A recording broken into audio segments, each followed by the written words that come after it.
Bueno, vamos a retomar el ejemplo que estábamos realizando.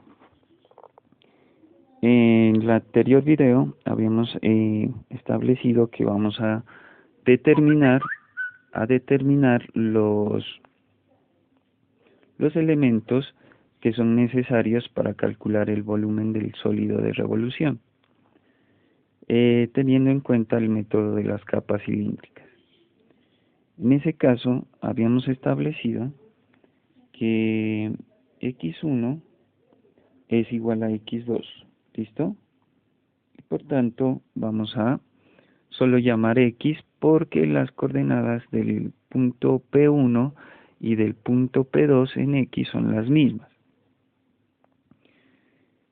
Ahora, les había comentado que para escoger el radio y la altura, ¿sí?, tenemos que tener en cuenta la franja característica, donde se encuentran los puntos P1 y P2. ¿Listo? Entonces, ya habíamos visto también que la altura, esta altura de aquí, es Y1, ¿no es cierto? Y esta altura de acá es Y2 por la disposición de los puntos P1 y P2. Bueno, continuando con los elementos de la capa cilíndrica, siempre que tengamos este método, lo vamos a hacer respecto a esta franja característica. ¿Estamos claros? ¿Listo? Entonces, iniciemos. El radio va a ir desde donde está el punto medio de la franja, es decir, desde aquí, ¿listo?, hasta el eje de rotación, ¿sí? Hasta este eje de rotación, ¿listo? Siempre se va a establecer de esa forma el radio. Y la altura va a ser la altura de la franja, o sea, desde el punto P1, desde el punto P2 al punto P1, no importa. O al contrario, esa va a ser la altura. ¿Listo? Entonces, el radio en este caso es la misma coordenada en X del punto P1 y P2. En este caso lo voy a llamar X1. ¿Listo? Y por tanto, como habíamos dicho que son las mismas coordenadas tanto para el primero como para el segundo punto, eso va a ser X. ¿Listo? Eso va a ser X. Ahora, si nosotros notamos para calcular la altura, que es ese pedacito, ¿sí?, este de aquí, nosotros tenemos que tener en cuenta esta distancia grande y esta distancia pequeña. Entonces, a la distancia grande, que es Y1, le voy a restar la distancia pequeña, que es Y2. Pero, ¿qué pasa? Que Y1, ojo, es la línea recta, o sea que es Y igual a X. Mientras que Y2 es la parábola, o sea, Y igual a X al cuadrado. ¿Listo? Por tanto, Y1 menos Y2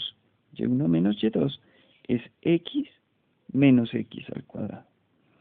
Entonces, de esta forma ya establecimos el radio, ¿sí? Este es el radio, y este de acá va a ser la altura. ¿Listo? Ya tenemos esos dos elementos. ¿Qué nos falta calcular? Nos falta calcular lo siguiente. Nos falta calcular quién es el intervalo y quién es el espesor. ¿Listo? Eso lo vamos a hacer en la siguiente diapositiva. Pasemos a la siguiente diapositiva.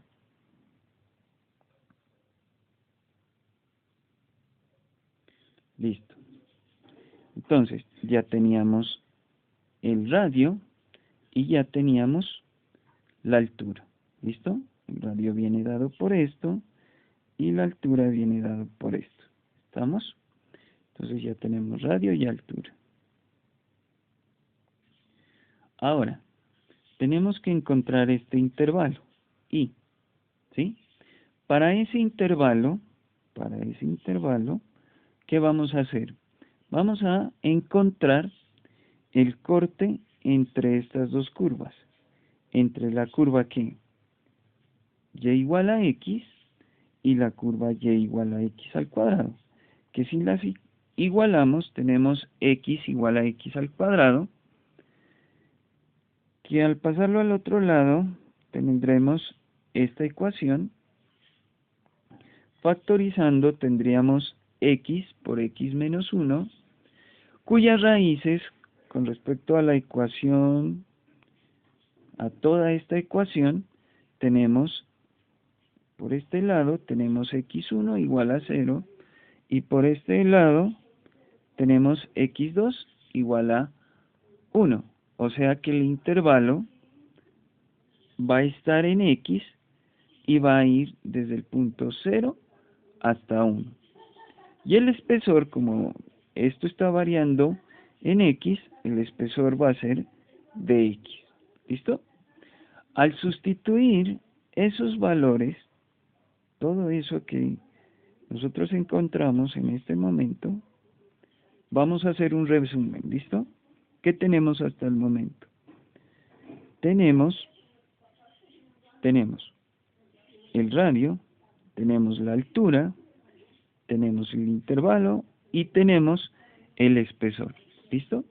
Todos esos elementos los vamos a sustituir en esta fórmula. ¿Listo? En la del sólido de revolución por medio de capas cilíndricas. Entonces, ¿quién es el radio promedio? El radio promedio sería X. Entonces aquí tenemos X. ¿Listo? Ahora, ¿quién sería la altura? La altura sería X menos X al cuadrado. La sustituimos aquí. Aquí tenemos la altura. Y también necesitamos el espesor. El espesor sería de X. Por tanto, de X va en esta última parte, que es el espesor. Ahora, otra parte. Nos falta el intervalo, ¿sí? El intervalo va de ¿dónde a dónde? De 0 a 1.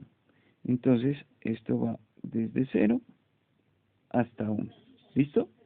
Por tanto, ya tenemos la integral para calcular el volumen del sólido de revolución. Déjenme borro esto para empezar a calcular la integral. Entonces, iniciemos calculando esta integral de acá. ¿Listo? Entonces, tenemos x por x menos x al cuadrado, que sería esta cuenta, x al cuadrado, menos x al cubo. Luego, usando el teorema fundamental del cálculo, integramos x al cuadrado, que sería x al cubo sobre 3. Luego integramos x al cubo, que sería x a la 4 sobre 4. ¿Listo? Y esto lo vamos a evaluar ¿en qué intervalo? Desde 0 hasta 1. ¿Listo? No es necesario evaluar en 0. ¿Por qué? Porque aquí en esta parte me daría 0 y aquí me daría 0 nuevamente. Solo vamos a evaluar en 1 entonces. De esta forma, si evalúo en 1, tengo 1/3 menos 1/4. Que esa cuenta 1/3 menos 1/4 me da 1/12. ¿Listo? Y al simplificar con 2, me va a quedar ¿qué? Me va a quedar pi sextos, ¿no es cierto?, de unidades cúbicas. Y este sería el volumen del sólido de revolución. ¿Listo? Ahora vamos a continuar con otro ejemplo. ¿Listo?